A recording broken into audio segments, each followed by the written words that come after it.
Hello and welcome to another Bad Comic Review. This time we are looking at Action Comics 983. This is installment 5 of the Revenge storyline. This is written by Dan Jurgens with pencils and inks by Victor Bogdanovich. Jonathan Glapion also did some inks, and Mike Spicer on colors, Rob Lay letters. Cover was by Clay Mann and Tome Mori, something like that.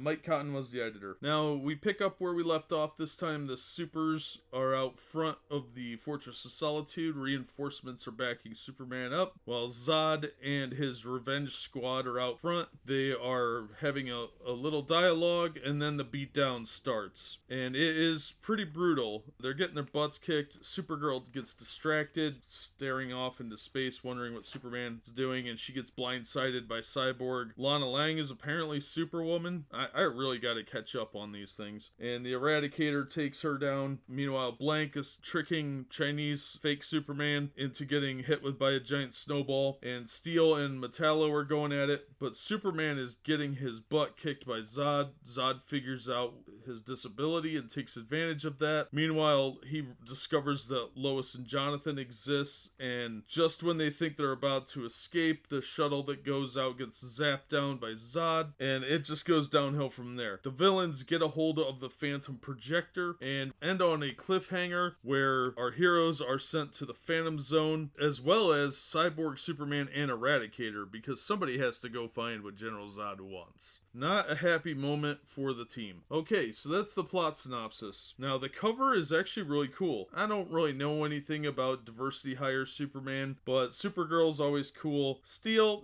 never particularly loved that character. It really depends on who's writing him, but he's pretty interesting in this book. So it's cool to see all of these characters on the cover. I thought that was really well done. I do like the cover. The interior art is significantly different. Everything is very exaggerated. There's a scene with Mongol that makes him look like he just cut a Silent but Deadly. It's pretty terrible art in my opinion. I am not a fan of this artist. I think a lot of the line work looks lazy. People's faces look really weird. There's a couple shots of Eradicator where I'm pretty sure Bruce Campbell was the model for. That's my main critique of the issue. The story was good, the art was awful, and that really hurts the book.